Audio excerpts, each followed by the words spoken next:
The rent-to-own solution is something that we have access to, that's here in Central Florida, that really is you have the option to buy a house that you want to in a neighborhood that you want, really pretty easily. And the way that this system works is that the buyer, they actually have, like, I think it's 20 some school districts, high school districts in Central Florida, that the company will buy a house in. You can rent it up to 5 years, and you can buy it at any time in those 5 years.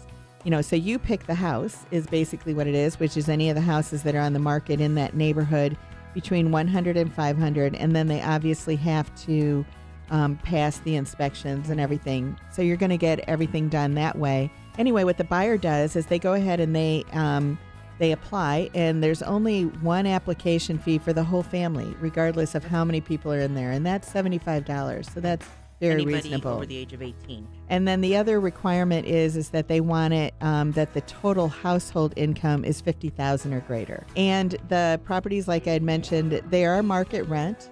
When you go into it, before they purchase the house, they're going to tell you what the rental rate is going to be every year for the next 5 years, so you're not going to have any surprises there. And you're going to obviously sign a document that's going to tell you what that is. And then the other thing that you're going to have in that is they're going to tell you what the purchase price is at whatever point that you want to buy it. And you can just give them 60 days notice. So say you're in the house 3 months and you say, hey, I want to buy it. That's all it takes. And, it's like when people are looking at really, should they rent or should they buy? And you look at it and you go, is it going to cost me more? Is it going to cost me less? Or what's it going to be?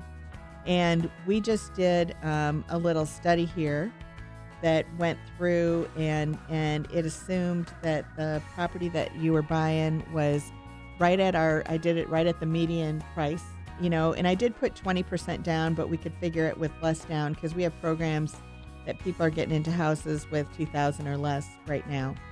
So we're aware of all of those kinds of things. But your monthly payment in rent, they figure for this house would be probably in the neighborhood of $1,350 a month, which I think is Pretty right on the money. pretty right on the money.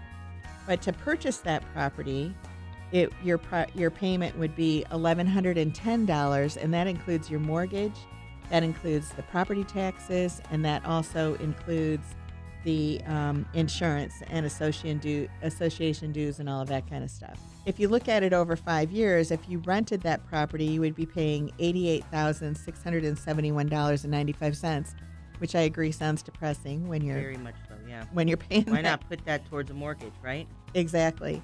And your mortgage payments would be $66,623.10 in that same time frame. The next thing that comes into play on that is the tax savings that you have, because in not only do you have a lower payment, but a lot of your payment you can write off. Like you can write off all of the interest that is on that mortgage.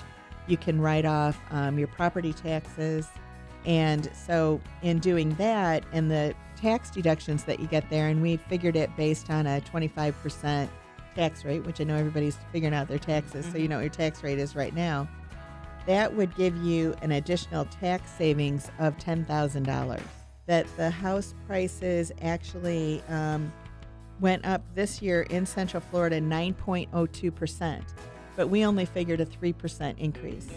That means that you would have an additional $18,000 there. So it comes out a total of over a $58,000 difference.